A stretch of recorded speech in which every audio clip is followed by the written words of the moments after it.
우리가 모여야 할 9가지 이유에 대해서 교제를 좀 나누기를 원합니다. 한번 따라서 하세요. 우리가 모여야 할 9가지 이유. 예. 우리가 이 성경을 읽다 보면은 주님의 재림이 가까워질수록 더욱더 자주 모이도록 우리는 성경을 통해서 권면을 받고 있습니다. 성경은 계속 주님의 오심이 임박하냐? 예. 정말 주님의 오심이 임박하냐? 예. 그러면 주님의 오심이 임박할수록 자주 사도 바울을 통해서 다른 사람을 통해서 성경을 뭐라 하면 주님의 오심이 정말 임박한 걸 너희가 믿는다면은 모이기를 패지 마라. 정말 더욱 자주 모이도록 이렇게 하라고 권면을 받고 있는 것을 보게 됩니다.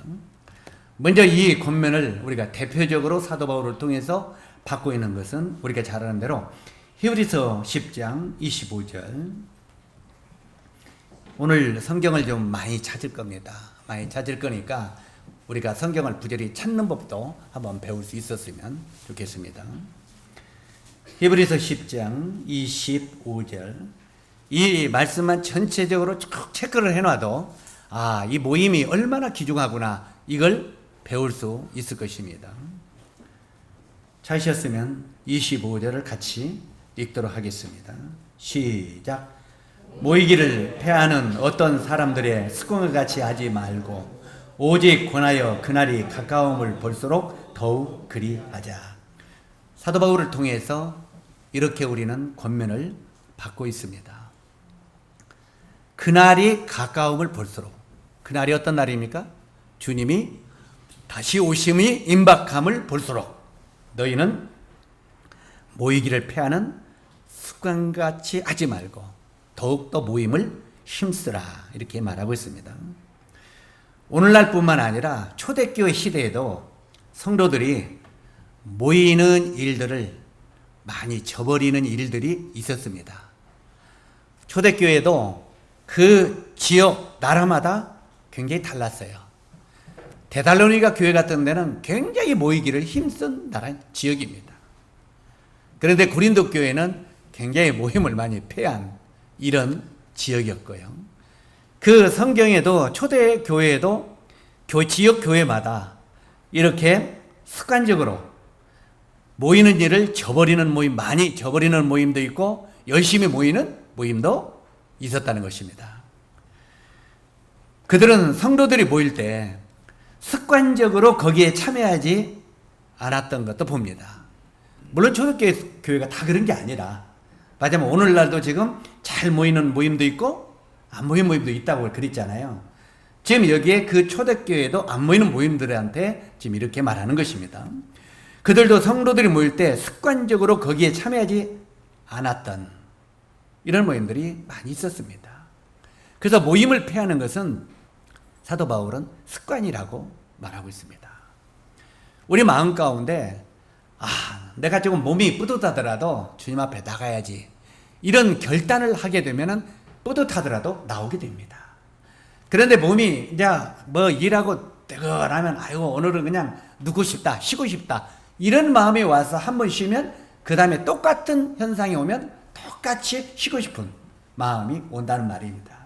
그래서 모임은 사도 바울은 습관이라고 이렇게 말하고 있습니다. 그리스도인의 삶에 있어서 다른 신자들과 함께 모이는 집회들의 우선순위가 이처럼 초대교회도 뒤로 밀리는 것은 어떻게 보면 치명적인 결과를 초래하게 되어 있습니다. 다시 말해서 성도들이 모이기를 패하는 습관을 계속 초래하게 되면 이렇게 모이는 집회들의 우선순위가 뒤로 이렇게 자꾸 밀리게 되면 치명적인 결과가 그 성도들에게 찾아오게 된다는 것입니다.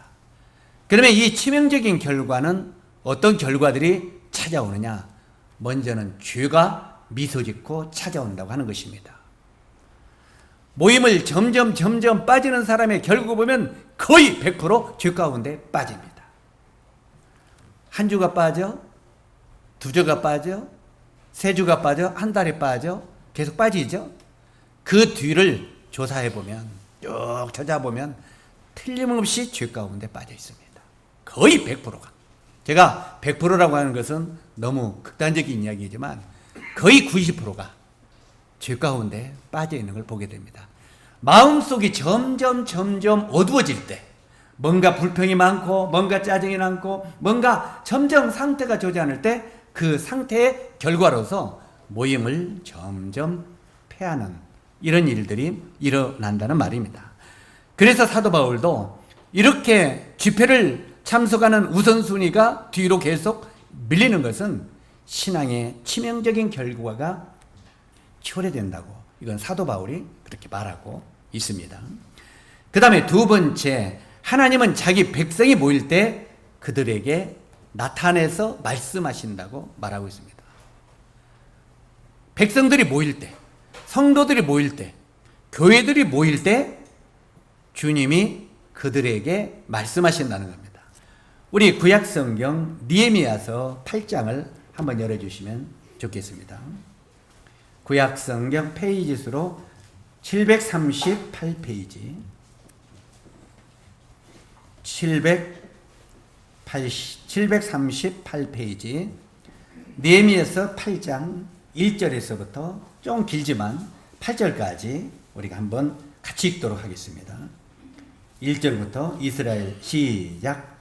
이스라엘 자손이 자기들의 성읍에 거주하였더니 일곱째 달에 이르러 모든 백성이 일체의 수문 앞 광장에 모여 학사 에스라에게 여호와께서 이스라엘에게 명령하신 모세 율법책을 가져오기를 청하매 일곱째 달 초하루에 제사장 에스라가 율법책을 가지고 회중 앞 곧 남자나 여자나 알아들을 만한 모든 사람 앞에 이르러 수문 앞 광장에서 새벽부터 정오까지 남자나 여자나 알아들을 만한 모든 사람 앞에서 읽음에 뭇 백성이 그 율법책에 귀를 기울였는데 그때 학사 에스라가 특별히 지은 나무 강단에 서서 그의 곁 오른쪽에 선 자는 마따다와 스마와 아나와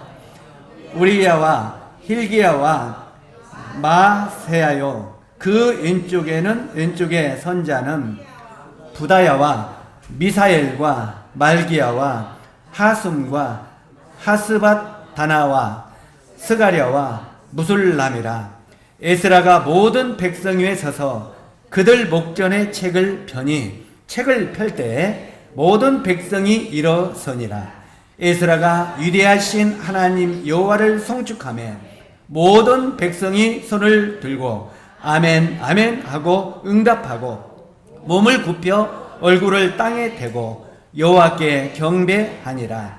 예수와와 바니와 세레바와 야민과 아굽과 사부대와 호디야와 마세야와 그리다와 아사랴와 요사밧과 하난과 블라야와 레위 사람들은 백성이 제자리에 서 있는 동안 그들에게 율법을 깨닫게 하였는데 하나님의 율법책을 낭독하고 그 뜻을 해석하여 백성에게 그 낭독하는 것을 다 깨닫게 하니. 그 다음에 9절 조금 앞에만 읽어봅시다. 시작. 백성이 율법의 말씀을 듣고 다 우는지라 됐습니다. 여기 보면은 지금 학사 에스라가 나무강단, 이런 나무강단이죠. 그 당시에도 이런 나무강단이 있었던 것 같아요. 이 나무강단에 서가지고 백성들을 모아서 설교를 하는데, 율법책을 열어 설교를 하는데, 여기 보면은 남자와 여자와 율법을 알아들을 만한 모든 사람들 앞에서 이렇게 말하고 있죠. 그래서 그들 앞에서 율법책을 낭독하고 나중에 그 율법책을 어떻게 했습니까? 이것을 해석하여 주었다고 그랬죠. 각별히 그래서 이 강단에서 설교하는 것은 하나님의 말씀을 선포하고 이 말씀을 해석해 주는 것이 바로 강단의 설교입니다. 때때는 우리가 개인적으로 이 성경을 읽을 수 있죠. 그리고 개인적으로 성경을 읽을 때도 하나님께서 그 마음 가운데 역사하셔서 그 말씀을 깨닫게 하십니다. 다시 반복합니다만 우리가 개인적인 묵상 시간에도 주님께서 분명히 말씀하십니다. 그러나 개인적으로 성경을 묵상할 때 때때로는 내가 깨닫지 못하는 말씀들이 있어요, 없어요? 많이 있죠. 정말 많이 있어요. 그렇기 때문에 내가 깨닫지 못하는 것들을 이런 강단에서 은사가 있는 지체들을 통해서 이 성경 말씀들을 해석해 주는 것이 설교입니다. 그렇기 때문에 이런 것들을 듣고 이제 저 마음 가운데 깨달음이 오면은 그 다음에 그 말씀이 내 마음 가운데 내 것이 되면 그 마음 가운데 흥분이 되어서 눈물이 나오고 감동이 된다고 하는 그런 내용입니다. 그래서 우리가 이 앞에서 강단은 하나님의 말씀을 읽고 이 말씀을 자세히 풀어주는 것이 설교입니다. 그래서 이제 다른 사람이 깨닫지 못하는 것, 다른 사람이 이해하지 못하는 것들을 깊이 깨닫게 해주는 것을 설교라고 하고, 이것들을 통해서 우리 마음 가운데 받아들이게 돼서 감동이 되고 눈물이 나고 정말 주님의 말씀에 아멘 하게 된다는 것입니다. 우리가 때때로 설교를 듣다가 감동이 되면 아멘 합니까, 안 합니까? 어떻게 보면 교파에 가서 설교할 때는 진짜 재미있어요. 우리 모임이 뭔가 내가 처음부터 이렇게 배워서 그런지 어쩐지 몰라도 문제가 좀 있기는 있는 것 같아요, 우리가요. 왜 그러냐면 아멘이라는 말이 무슨 말이에요? 그 말과 내 생각과 동일합니다. 같습니다. 그게 아멘이거든요. 그런데 아멘을 하면 뭔가 이상하고 교파 냄새가 나는 것 같이 착각하는 거, 이게 문제인 것 같아요. 그래서 적어도 우리들도 성경이 내 마음 가운데 깨달음이 되면은 어떻게 되겠어요? 아멘 하는 게 당연하지요. 아멘? 연습 좀 해보세요. 이런 훈련 좀 하고. 아멘?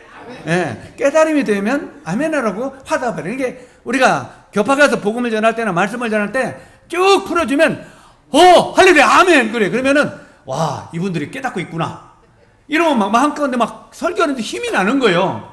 근데 우리 모임에서는 솔직히 힘이 안 나. 왜? 깨달으는 거야. 눈만 깜빡깜빡깜빡깜빡깜빡 되니까 이해를 하고 있는 건지 못하고 있는 건지, 그러다 보니까 이해돼요? 알았어요? 계속 반복하니까 시간이 길어져요, 안 길어져요? 아멘 아멘 하면 시간이 아마 빨리빨리 가요. 그러니까 설교 이형제 빨리빨리 끝내라면 빨리빨리 알아들었다고 아멘 아멘 해요. 그럼 빨리빨리 끝날게. 이제 빨리 끝내려고 아멘 아멘. 예, 그래도 괜찮아요.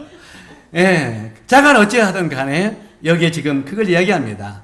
실제로 이 개인적인 묵상 시간에도 주님이 말씀하시지만 하나님이 모여서 메시지를 들을 때도 그 모여있는 무리들에게 하나님의 말씀을 깨달아서 들려주신다고 하는 말입니다. 그래서 하나님이 백성이 모일 때 말씀하신다. 그 다음에 세 번째, 하나님의 말씀이 우리의 삶을 깨끗하게 도와준다고 말합니다. 자, 우리가 모여야 할 몇 가지요? 9가지 이야기하는데, 세 번째는 하나님의 말씀이 우리 삶을 어떻게 해준다고요? 깨끗하게 해주신다고 말하고 있습니다. 깨끗하게 도와준다, 삶을. 우리가 읽지는 않겠습니다만 119편 9절로 11절에 보면은 이런 말씀이 나옵니다. 한번 열어보세요. 열기는 해서 우리 형제자님들이 체크는 좀 해놓으세요. 그래서 집에서 반복해서 읽도록. 자, 시편 119편 119편 119편 9절부터 11절까지 찾으셨습니까? 9절부터 11절까지 같이 읽도록 하겠습니다. 페이지로 891페이지 시작.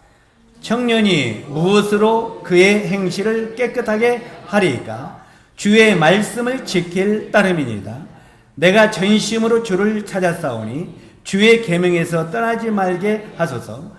내가 주께 범죄하지 아니하려 주의 말씀을 내 마음에 두었나이다. 내가 주님께 범죄하지 않기 위하여 무엇을 내 마음에 두었다고요? 주의 말씀을 내 마음에 두었나이다. 여기 이 말씀을 볼 때 우리가 죄악을 몰아내기에 말씀만큼 탁월한 효과를 지닌 특효약은 없다고 하는 것입니다.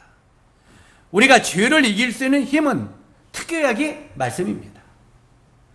우리가 죄를 멀리하고 세상을 사랑하지 않고 멀리하는 특효약은 그분의 말씀이 특효약이라는 거예요. 그래서 우리가 항상 구약과 신약이라는 특효약을 가지고 있죠. 그런데 이 특효약을 우리가 가까이 하지 않으면 이 약의 처방을 받을 수 있겠습니까? 없겠습니까? 없겠죠. 이 말씀의 처방을 받을 때 내 마음속에 밀려 들어오는 죄악을 이길 수 있다고 하는 말입니다. 다시 반복합니다. 우리 안에 죄악을 몰아내기에 말씀만큼 탁월한 효과를 지닌 특효약은 없다 하고 성경은 단정을 하는 것을 보게 됩니다. 우리가 신약 성경 에베소서 5장 25절로 27절을 보더라도 그리스도께서 교회를 사랑하시고 위하여 자신을 주신같이 하라. 이는 곧 물로 씻어 말씀으로 깨끗하게 하다. 물로 씻어 뭘로 깨끗하게 하라고요? 말씀으로 깨끗하게 하사 거룩하게 하시고 자기 앞에 영광스러운 교회로 세우사 티나 주름 잡힌 것이나 이런 것들이 없이 거룩하고 흠이 없게 하려 함이니이다 하고 말하고 있는 것을 보게 됩니다. 반복하면 우리의 죄를 씻는 일은 절실한데 우리가 때때로 죄에 가까이 앉고 싶은 마음 있어요? 없어요? 있죠. 정말 이 죄가 우리의 마음에 틈타지 않기를 원하는 마음은 간절합니다.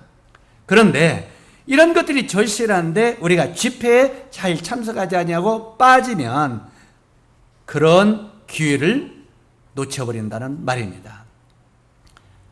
교회 집회에 참석하여 말씀의 물로 씻는 것도 이것이 바로 성소에서는 물두멍으로 씻는 생활을 말하고 있습니다. 우리가 성막을 공부해 보면은 동쪽 문에서 들어갔죠?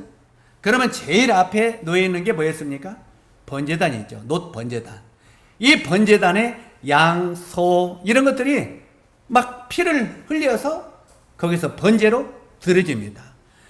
그래가지고 그 번제단 뿔에 피를 바르는데 그 뿔을 바르면 우리가 죽지 않고 살아난다고 말하고 있어요. 잡으면 뿔을. 그래서 많은 사람들이 그 번제단에 뿔을 잡고 막 용서를 빌었죠. 어쩌든 간에 이 번제단은 우리의 죄를 씻는 역할을 합니다. 그 다음에 우리 죄를 씻고 난 다음에도 우리 안에 죄의 찌꺼기가 많이 붙어 있어요? 안 붙어 있어요? 붙어 있습니다. 구원받았다고 하면 내 죄냐 없어. 나 종사 다 됐어. 그런데 죄가 도망가고 없던가요? 죄 찌꺼기는 항상 여기 있잖아요. 그래서 그 다음에 그 노제단을 통해서 들어가 보면 성소에 들어가기 전에 뭐가 있어요? 물두멍이 큰 놈이 놓여 있습니다. 그래서 그 물두멍에서 손과 발을 씻습니다. 마치면 더러운 것이 묻은 것을 씻는다 이 말이에요. 그래서 이것을 영적인 의미로 우리가 십자가의 죄사함을 받고 그 다음에 죄사함을 명상 받았지만 그 다음에 우리의 죄의 찌꺼기가 있는 것은 이 물두멍으로 씻는 것처럼 하나님의 말씀으로 이 찌꺼기 죄악들을 씻어 내야 된다고 하는 의미입니다. 그렇기 때문에 이 하나님의 말씀은 개인으로도 묵상해야 되고 이런 집회를 통해서 풀어주는 해석해주는 이런 것들의 말씀들을 또 이 먹을 때 우리 마음속에 깨끗한 이 물두멍에 씻음이 된다고 하는 것을 말하고 있는 것입니다. 자, 그 다음에 네 번째는 교회 집회들은 시련 중에서 위로를 얻는 기회가 된다고 말하고 있습니다. 우리가 이 세상을 살다 보면 많은 시련들이 옵니까? 안 옵니까? 알게 모르게 때때로는 우리에게는 수없이 많은 구원받은 뒤에도 시련들이 찾아옵니다. 그런 많은 시련들이 찾아오는데 이런 집회들이 그런 시련에서 위로를 얻는 기회가 된다고 하는 것입니다. 우리가 시편 119편 49절 한번 또 보시기 바랍니다. 49절 시편 119편 49절과 50절 49절과 50절을 읽겠습니다. 이 말씀은 나의 고난 중에 위로라. 주의 말씀이 나를 살리셨기 때문이니이다. 여기 보면은 이 말씀은 나의 고난 중에 뭐라고 있습니까? 위로라고 말하고 있죠. 그래서 이 집회 말씀들을 통해서 우리는 시련 중에서 위로를 얻는 기회가 된다고 말하고 있는 것입니다. 그래서 때때로 우리가 이런 집회 때는 권면의 말씀, 위로의 말씀, 또 여러 가지 이런 것들이 이 말씀 강단에서 전파되어야 된다는 말이죠. 자, 우리는 때로 마지못해서 집회를 참석했지만 어떤 성도들의 말씀을 듣고 위로를 맛보았다는 간증을 우리는 굉장히 많이 듣게 됩니다. 저는 제가 아침마다 게을러 가지고 계속은 문자를 못 보냅니다. 그리고 계속 보내다 보니까 나중에 사람들이 보는 율이 그냥 슬슬슬슬 그냥 보더라고요. 일주일에 한두 번 보내면 그도 다 봐요. 네? 전국에 이제 그 문자로 나가는 사람들이 제가 보내는 사람이 500명이 넘어가는데 그래도 일주일에 한두 번씩 보내면 거의 다 봐요. 그거 보면 쭉 보는 게 나오고 있잖아요. 다 보는데 그냥 날마다 보내면 잘 안 보더라. 너무 이렇게 흔해버리니까. 그래서 아유 저기 누굽니까? 아침에 큐티 있죠? 매일의 큐티 김창현? 우리 김창현 교수님 매일의 큐티 보는데 계속 보내잖아요. 그거 띄우잖아요. 띄우니까 그게 보면은 많은 사람이 볼 때가 10명 보더라고요. 보면 10명, 5명, 어떤 때는 2명. 이게 안 본다는 거죠. 똑같은 게 지나가니까. 그래서 너무 흔해버리면은 안 보는구나. 그래서 말씀도 기회야 보는구나. 그래서 그걸 가끔 이렇게 보내는 것이 유익하다고 생각을 하게 됩니다. 자간 어떻든 간에 실제로 이렇게 우리가 이런 말씀을 들으면은 위로를 받게 되는데 제가 이제 가끔가다 이렇게 문자를 보내면 그 다음에 답이 심심치 않게 옵니다. 어떤 말씀이 답이 오냐면 형제님 정말 제가 이번에 굉장히 시련이 많이 와서 때때로는 그냥 모임도 나가기 싫고 여러 가지 말씀도 보기 싫고 어려움 가운데 있었는데 이번에 오늘의 말씀을 읽고 묵상하고 제가 힘을 얻었습니다. 그리고 제가 새롭게 참 주님 앞에 나가야지 하는 마음으로 이렇게 다짐을 하게 됐습니다. 이런 것들이 한 번씩 와요. 이런 것들이 갖고 오면은 그 사람들을 위해서 이걸 해야 되잖아요. 100개를 보냈는데 99개가 안 보고 한 사람이 그걸 보고 위로를 하고 격려를 얻었다면 그건 유익이 온 거잖아요. 그렇잖아요? 그 사람에게 생명의 말씀이 됐다는 거죠. 다른 사람에게는 그냥 별것없는 말씀이 되었고요. 그러니까 이 말씀을 이렇게 마음속에 실현을 갖고 있는 사람들이 위로를 받을 때가 있다 이 말이에요. 때때로는 많은 성도들이 그런 말을 많이 합니다. 그냥 참 여러 가지 시험이 있어갖고 그냥 오늘 저녁에 집회를 나갈까 말까 하고 있다가 그래도 나가야지 하고 정원 밤으로 왔는데 와서 말씀을 들으면서 힘을 얻었다고 이런 분들이 있잖아요. 그러니까 때때로 우리가 이런 말씀들을 마음으로 진지하게 들으면은 시련 가운데 위로를 얻는 것이 바로 이런 집회다 하는 것입니다. 성경은 우리들에게 그렇게 계속 말하고 있습니다.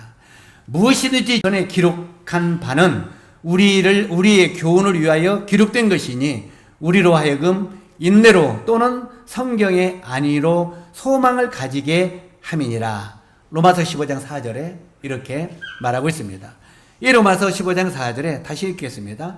무엇이든지 전에 기록된 바는 우리의 교훈을 위하여 기록된 것이니 우리로 하여금 인내로 또는 성경의 안위로 소망을 가지게 함이니라. 이렇게 말하고 있습니다. 필요한 때 필요한 메시지가 전해지면 공경과 낙담에 빠진 이에게도 위로와 도움이 베풀어진다고 하는 것입니다. 그러나 우리가 집회에 참석하지 않는다면 이런 놀라운 기회들을 놓치고 만다고 하는 것입니다. 그 다음에 5번째는 집회 참석은 다른 신자들을 격려하는 기회가 된다.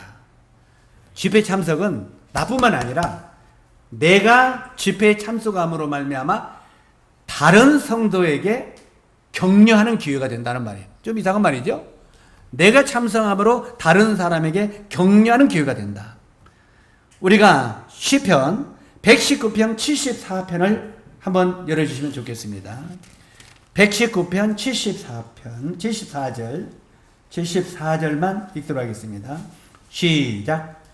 주를 경외하는 자들이 나를 보고 기뻐하는 것을 내가 주의 말씀을 바라는 까닭입니다. 주를 경외하는 자들이 나를 보고 기뻐하는 것은 내가 주의 말씀을 바라는 까닭입니다. 이렇게 말하고 있습니다. 이게 무슨 말입니까? 적극적인 자세를 가지고 집회에 참석하는 것이 성도를 격려하는 길이다, 이 말입니다. 우리 여기서 답을 한번 생각해 봅시다. 우리가 말씀을 전하는 형제님들에 대해서 한번 생각을 해보세요. 말씀을 전하는 형제님들. 자, 우리 말씀을 전하는 사람들의 질문을 좀 하겠습니다. 박영재님, 말씀을 전할 때 성도들이 한 서너 분이나 앉았으면 힘이 있어요, 없어요? 힘 빠지죠? 그런데 그냥 어쨌든 그냥 말씀을 전하는데 식구들이 와서 그냥 눈이 부떡부떡하면서 많이 있어요. 그러면 힘이 생겨요, 안 생겨요? 막 격려가 돼요, 안 돼요? 예, 내가 오히려 말씀을 전하려고 내가 격려가 되죠? 예, 우리 용주 형제는 어때요? 이와 동문이죠? 말씀을 전하는 사람들이 느끼는 것은 많이 참석해서 그것을 그도 관심을 갖고 기울여지면 말씀을 전하려고 하는 사람도 막 힘이 생긴다, 이 말이에요. 충만하게 되어 있다, 이 말이에요, 자동적으로. 예? 때때로는 생각지도 않은 말씀도 막 떠오르게 되는 거예요. 어떤 때 저 같은 경우에도 정말 수없이 많이 전하는 사람이지만 성도 집회 때 가보면은 성도들이 막 반응이 막 오면은요, 생각지도 않은 말씀이 막 떠오르는 거예요. 충만해지는 거예요. 이게 바로 열심히 참석해서 관심을 가져주는 것은 말씀을 전하는 사람에게도 위로와 희망을 주고 기쁨을 주게 된다는 말입니다. 경험이 부족하고 유명하지 않은 형제가 설교할 때 어떻게 했습니까? 경험이 없는 형제가 설교할 때 배우는 시기를 함께 해준 성도들의 덕분에 격려를 얻어가지고 담대함을 얻게 된다는 것입니다. 오히려 연약한 성도들이, 여러 성도들이 함께 참여함으로 말미암아 말씀을 전하는 사람들에게 격려를 주고 그에게 담대함을 주게 된다는 거예요. 그래서 그의 충만함을 이끌어준다는 거예요. 그래서 내가 그냥 참석하는 것은 때때로는 앉아서도 나를 설교하고 있다는 거예요. 강대를 향하여 설교가 있다는 말이에요. 실제로 우리 자매님들이 머리에 너울을 쓰고 앞에 앉아 가만히 계셔도 무언의 설교를 하고 있는 것입니다. 뭔 말인지 이해가시죠? 형제가 진보에 가면 그의 성장의 한몫을 담당했던 성도들 역시 하나님은 보상할 것이다, 이 말입니다. 어떤 형제가 정말 연약한 형제인데 말씀을 처음에는 떠벅떠벅 전하다가 점점점 그런 걸로 힘을 얻어가지고 나중에 설교자가 돼서 많은 유익을 끼치는 성도가 되었다면은 그에게 돌아오는 모든 상은 같이 참여해서 격려준 모든 성도들에게 함께 상이 주어진다 하는 그런 말입니다. 자, 그리고 또 지금 함께하고 있는 그곳에서 하나님은 장래에 뛰어난 설교자를 키우고 있다. 예, 수요일날 그래서 많이들 참석해 주세요. 수요일날 많이, 그런데 여기 참석해 주는 사람은 항상 수요일날 참석하시죠? 안 하는 사람이 문제지. 그러니까 일요일날 이 설교를 해야 되는데, 그러니까 이 설교를 듣고 형제 자매님들은 또 다른 동료들에게 격려하고 그렇게 해주는 게 피차 가르치는 것이다, 그 말입니다. 어찌하든 간에 우리 형제 자매님들이 계속 이런 집회에 열심히 참석해 주면 어린 설교자들에게도 정말 나중에 장래에 뛰어난 설교자가 되도록 키우고 있다 하는 것을 마음에 두시면 좋겠습니다. 또한 교회에 참석하면 다른 신자들을 격려할 기회를 얻게 된다 하는 말입니다. 우리가 서로 많이 참석하게 되면 굉장히 힘을 얻죠. 우리 기혼자 형제님들도 때때로 우리 형제님들이 그럴 겁니다. 아유, 나는 그 가서 별로 유익이 없으니까 그냥 안 참석해 줄 거야. 근데 아무 말 않고 그냥 한쪽에 성경만 피라면 피고 열어라면 엮고 그냥 그러고만 가서 앉아만 있어줘도 거기에 말씀을 리드하고 이런 형제들은 막 신이 납니다. 그를 격려하고 힘을 얻게 해준다 이 말입니다. 그래서 내가 참석해서 꼭 무엇을 해야 된다고 생각하지 마십시오. 그냥 그 자리에 가만히 앉아서 같이 참석해 주는 것도 리더를 하는 형제들의 마음을 뜨겁게 하고 또 그의 마음에 굉장히 충만을 있게 도와주는 역할을 하게 되는 것이라고 성경은 분명히 말하고 있으니까 우리 형제 자매님들이 그렇게 참석해 주시면 좋겠습니다. 그냥 일요일날 끝나고 집으로 그냥 밥 먹듯이 가지 마시고 참석해 주세요. 그것을 거기에 내가 격려해 주고 도와주는 것이라고, 내가만 받는 게 아니라 도와주는 거라고 받으시면 좋겠습니다. 자, 왜 그러냐면 데살로니가전서 5장 11절에 보니까 이렇게 말하고 있기 때문에 그렇습니다. 그러므로 피차 격려하고, 한번 따라서 하세요. 그러므로 피차 격려하고 피차 덕을 세우기를 너희가 하는 것 같이 하라. 자, 여기 보면은 말씀을 가르치고 앞에서 인도하는 자만 격려해 주는 게 아니라 그들을 피차 격려해 주는 거라 이렇게 말하고 있습니다. 피차 격려하고 피차 뭘 세운다고요? 덕을 세우는 것이다. 그렇게 하라고 말하고 있습니다. 자, 이 말씀을 들은 우리 수요일날 다 참석을 안 하셨지만 수요일날 참석한 우리 형제 자매님들만이라도 이 말씀을 듣고 행동으로 옮기면 금방 온 교회는 달라질 것입니다. 그러겠어요? 안 그러겠어요? 실제로 그렇게 된다는 걸 알고 모이기를 힘쓰시면 좋겠습니다. 그 다음에 6번째, 하나님의 말씀을 들어야 영적으로 강건해지고 그 다음에 따라서 우리를 대적하는 자와 능히 싸울 수가 있다는 것입니다. 자, 하나님의 말씀을 듣지 않고 영적으로 강건해질 수 있어요? 없어요? 없습니다. 하나님의 말씀을 들어야 영적으로 강건해지고 따라서 우리를 대적하는 자와 능히 싸울 수 있다는 것입니다. 근데 우리가 하나님의 말씀을 듣지 아니하고 새겨놓지 아니하면 나를 대적하는 자들과 싸울 수 있는 무기가 없습니다. 성경에는 뭐라고 했습니까? 성령의 검 곧 하나님의 말씀을 가지라 이렇게 말하고 있죠.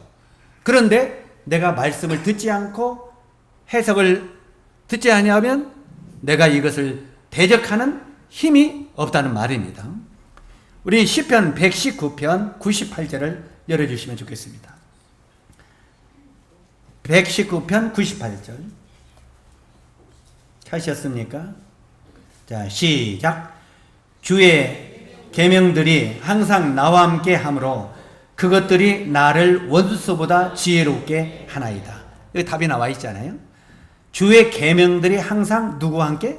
나와 함께 하므로 그것들이 나를 원수보다 지혜롭게 하는도다.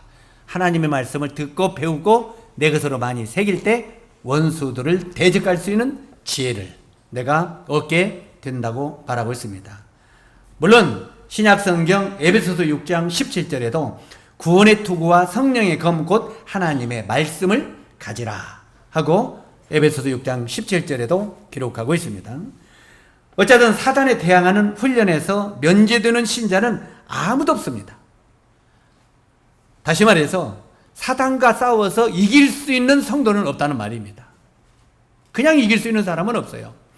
사단과 싸워서 이길 수 있는 사람은 없기 때문에 우리 모두는 하나님의 말씀으로 자신을 무장해야 된다는 것입니다. 그렇기 때문에 하나님의 말씀은 우리로 대적의 계략을 격파할 수 있게 하고 말씀을 더 많이 들을수록 우리는 영적인 지혜가 더 커진다고 말하고 있습니다. 하나님의 말씀을 많이 듣고 많이 마음속에 새겨놓을수록 우리는 사단을 격파할 수 있는 힘이 더 많이 생긴다고 하는 것입니다. 왜? 영적인 지혜가 더 많이 생기기 때문에. 그 다음에 7번째, 우리의 지식과 지혜가 늘어간다고 말하고 있습니다. 자, 또 119편 99절과 100절을 읽도록 하겠습니다. 99절과 100절 시작. 내가 주의 증거들을 늘 읊조림으로 나의 명철함이 나의 모든 스승보다 나으며 주의 법도들을 지킴으로 나의 명철함이 노임보다 나으니이다. 여기 보면 뭐라고 말하고 있습니까? 지식은 그저 그것을 얻는 데서 끝나면 의미가 없죠. 에? 우리는 먼저는 예수 그리스도를 알아야 합니다. 영생은 예수 그리스도를, 하나님과 예수 그리스도를 아는 것이죠. 그래서 우리가 실제로 그리스도를 더 알아야 하고, 그 다음에 위로부터 난 지혜를 얻어야 합니다. 야고보서 3장 10절 때는 위로부터 난 지혜를 얻으라고 하고, 빌립보서 3장 10절에는 그리스도를 더욱더 알아야 한다고 말하고 있습니다. 성도가 오직 더 이상 배울 게 없다고 느껴질 때만 마음이 교만해집니다. 성도들이요, 나는 더 이상 배울 게 없어, 이런 마음이 오는 순간 그 마음은 굉장히 교만해진 것이다 말하고 있습니다. 자, 다시 반복하면 성도가 오직 더 이상 배울 게 없다고 느껴질 때만 집회 참석 대신 집에 머물러 누울 수 있다고 말하고 있습니다. 나는 더 이상 배울 게 없다고 하면 집에서 뭐 돼요? 누워 있겠죠. 뭐 지금 수요일날 교회 가봐야 저거 뭐 나도 다 아는 말씀 그냥 집에서 눕는 거지. 이게 교만이 극치에 올라간 모형이라고 말하고 있습니다. 그래서 교만은 패망의 선봉이요, 거만은 넘어짐의 앞잡이다. 우리가 적어도 이런 집회 시간에 정말 말씀을 듣기를 싫어하고 나는 그보다 더 알아 하고 누워있다면 이것은 교만의 극치라고 사도 바울은 말하고 있습니다. 그 다음에 8번째, 집회 참석은 만족스러운 경험이 될 수 있다 하고 말하고 있습니다. 시편 119편 105절, 오늘 시편 119편을 중심으로 많이 기재를 했습니다만, 시편 119편 105절만 읽도록 하겠습니다. 시작. 주의 말씀은 내 발의 등이요 내 길의 빛이니이다. 그 다음에 119편 130절, 저쪽 뒤로 해서 130절 거기도 읽도록 하겠습니다. 시작. 주의 말씀을 열면 빛이 비쳐 우둔한 사람을 깨닫게 하나이다. 여기도 보면 주의 말씀을 열면 빛이 비쳐 우둔한 사람을 깨닫게 하나이다. 하나님의 뜻을 알기가 언제나 쉽지는 않습니다. 그러나 하나님은 그분의 말씀을 통해서 우리를 인도하시고 우리를 깨닫게 하시고 우리를 이끌어 가신다고 말하고 있습니다. 그 다음 9번째, 마지막으로 성도들이 모이는 그곳에는 주님께서 함께 하신다는 약속이 주어져 있습니다. 자, 이제 신약성경으로 한번 넘어가도록 하겠습니다. 마지막으로 신약성경 마태복음 18장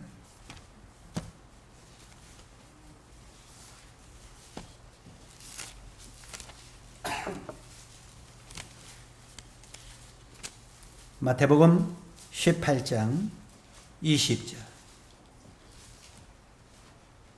천천히 우리 함께 읽도록 하겠습니다. 시작. 두세 사람이 내 이름으로 모인 곳에는 나도 그들 중에 있느니라. 우리가 모여야 될 제일 큰 의무입니다. 왜 우리가 모임을 중요하게 여겨야 되는가? 여기 바로 이 말씀이 모든 것을 대변하고 있습니다. 다시 보겠습니다. 두세 사람이 내 이름으로 모인 곳에는 누가 있다고요? 나도 그들 중에 있느니라. 누가 그들 중에 있다고요? 주님이 우리 가운데 있다고 하는 것입니다. 정말로 우리 김제교회 성도들이요, 이 약속을 마음속에 충분히 깨닫고 있는지 잘 모르겠습니다. 저는 이 말씀이 우리 형제 자매님들 마음속에 충분히 깨달아지기를 기도합니다. 이 말씀이요. 이 말씀이 내 마음속에 깨달아지면 어떻게 되겠습니까? 아하, 모임 속에 주님이 함께 하는구나. 이걸 우리가 영의 눈으로만이 보입니다. 육신의 눈으로는 우리 주님이 지금 여기 같이 있는 게 보여요? 안 보여요? 안 보입니다. 이건 영의 눈으로만 우리 주님을 볼 수 있습니다. 만약에 한번 우리가 육신적인 말로 해봅시다. 주님이 오늘 저녁 수요일 날 김제 교회에 오셔서 말씀에서 우리들에게 설교하신다고 광고가 왔어요. 오겠습니까? 안 오겠습니까? 우리 형제 자녀들 모이겠습니까? 안 모이겠습니까? 주님이 직접 오셔서 수요일 날 강단에서 설교하신다고 해요. 그 집회하시면 우리 모이겠어요? 안 모이겠어요? 아마 빠짐없이 다 모일 겁니다. 그렇지 않겠습니까? 그래도 안 모이는 사람 있을지도 모르죠. 에이, 주님 왔어도 나는 바빠. 나는 늦는 게 더 편이야. 이래서 늦는 사람도 있을 수 있어요. 어쩔 수 없죠, 뭐, 그건. 그러나 주님이 지금 수요일 날 우리와 여기 와서 설교하고 계시니까 우리 오늘 다 모이시다 하면은 우리가 주님 보기 위해서도 다 모일 겁니다.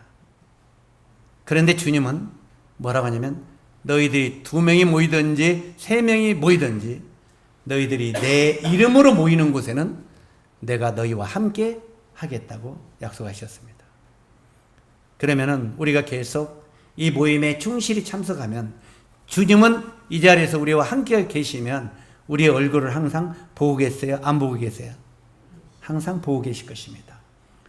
김영수 몇 번 왔어. 너 언제 빠졌구만? 정연선, 그때 아파서 빠지고 또 모두 빠져서 이렇게 해서 빠지고 저래 빠졌구만. 주님이 여기에 집회 때마다 우리와 함께 있다면 우리를 다 체크하고 계실 것입니다. 우리 형제 자매들 모임에 참석하는 거, 나오고 안 나오는 거 누군가가 체크하는 거 알아요? 몰라요? 다 체크되고 있습니다. 물론은 육신적으로도 우리 각 형제 자매들이 일요일 날 누구누구 빠졌어요. 수요일 날 누구누구 빠졌어요. 다 체크해도 나옵니다. 그런데 하나님의 기념체계도 체크가 되겠습니까? 안 되겠습니까? 우리가 구원받았든지 안 받았지 하는 것은 하나님의 생명책에 기록이 됩니다. 그러나 우리가 구원받은 뒤에 어떤 삶을 살아가는가는 하나님의 기념책에 기록이 된다고 말하고 있습니다. 주님의 기념책에는 내 구원받고 나서 주님 나라 갈 때까지가 영화 필름처럼 기록이 될 것입니다. 그 기록대로 하나님은 우리들에게 심판하실 것입니다. 우리가 천국 지옥 가는 심판이 아니라 상급의 심판을 그것대로 할 것입니다. 그래서 우리들은 때때로 하나님 이거 뭐 빼먹은 것 같은데요? 왜 이 상은 저 안 줘요? 이 말도 못해요. 왜? 기념책에 필름처럼 기록이 되어 있기 때문에 우리는 그냥 가만히 있어도 필름이 돌아가면서 착착착착착착착 상등이 나타나게 될 것입니다. 성경이 이렇게 말하고 있다면은 우리가 이 모임이 얼마나 귀중한가 마음속에 깨달으시면 좋겠습니다. 다시 반복합니다. 하나님의 백성들 가운데 임재하시는 주님을 우리 형제 자매들은 진정으로 느끼고 있느냐고 질문합니다. 그리고 어쩌면 여러분들은 다른 성도들의 단점과 실수에 마음을 온통 빼앗겨 있을 수도 있다는 것입니다. 이런 말을 다른 말로 하면은 우리가 이제 되도록 여기서 이제 어색한 설교자들이 설교를 할 때 이것은 맞고 이것은 틀리고 이것은 맞고 틀리고 저것은 저게 지적하고 이런 데만 몰두하고 할 수도 있을 수 있다는 것입니다. 그러나 이것 지적하고 하는 것보다는 그래 내가 여기 참석함으로 저 형제에게 힘이 되고 격려가 돼서 더 훌륭한 메신저가 될 수 있겠지. 그렇게 마음속에 생각한다면 오히려 설교를 듣고 있는 내 자신이 스승이 되는 거죠. 뭔 말인지 이해가시죠? 그들을 세우는. 어쩌면 여러분들은 일상적인 의무나 삶의 고난에 사로잡혀 있을 수도 있다는 것입니다. 다시 말해서 교회에 나와서 그냥 일상적인 어떤 고민, 지금은 비 올라고 하는데 집에 내가 고추를 널어놓고 왔던가 개도 놓고 왔던가 시작해서 계속 어떻게 생각하면 널어놓은 것 같고 어떻게 생각하면 거둔 것 같고 계속 시작부터 마지막까지 그 생각하다가 끝날 수도 있다는 말입니다. 일상적인 의무나 삶의 고난에 사로잡혀 있을 수도 있다는 말입니다. 그러나 주님께서 약속하신 어쩌든 두셋이 내 이름으로 모이는 곳에는 내가 그들 중에 있다고 하는 이 말씀의 진리를 우리는 잊고 살지 않기를 바랍니다. 우리가 모이는 곳에 주님이 함께 있다, 함께 하지 않는다. 주님이 함께 있다면 이건 그분의 말씀입니다. 그분은 그분의 말씀을, 하나님의 말씀은 시건치 아니하시는 분이십니다.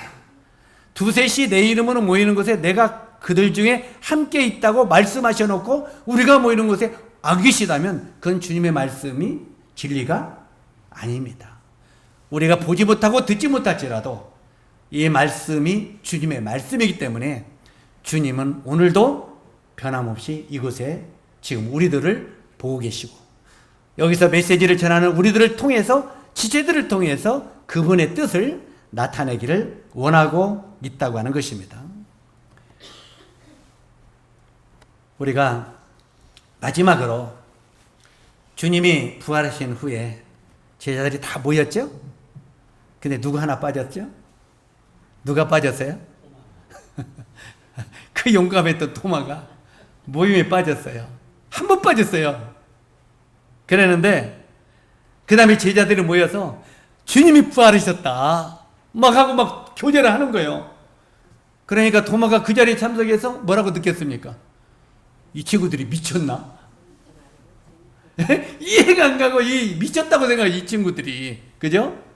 그 모임에 한 번 빠진 것이 그에게는 그런 치명타가 됐어요. 부인을 해버려서 부활을. 한 번 빠졌는데 부활을 부인하는 완전히 다른 성도들과 분별이 다른 사람이 되어버렸다니까요. 우리가 이런 성경 공부를 할 때 그 자리에 한 번 빠지면 다른 사람과 분별이 다른 사람이 되어버려요. 뭔 말인지 이해가죠? 그러면 나중에만 내 생각에는 오면 아니야 그게 아니야 내 생각에는 이리 되잖아요. 다른 사람의 생각과 안 맞아버리는 거예요. 지금 모든 11명의 제자와 다른 자매들은 예수님의 부활에 대해서 알고 있어요? 믿고 있어요? 알고 믿고 있죠.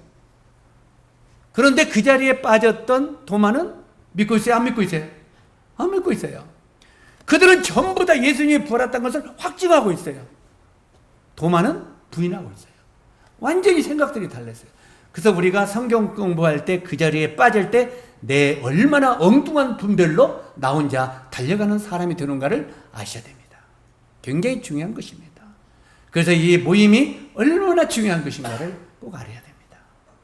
그래서 우리는 조그마한 성경 공부를 하는 모든 시간들 할 수 있으면 빠짐없이 참석을 할 수 있게 되기를 바랍니다. 그리고 도마가 나중에 주님이 나타나셔서 어떻게 했습니까? 도마야 만져봐. 만져봐. 여기도 만져봐. 손 넣어보고. 그러면서 너는 날 보고야 믿느냐? 나를 보니까 이제 믿느냐? 보지 못하고 믿는 자들은 복이 있도다.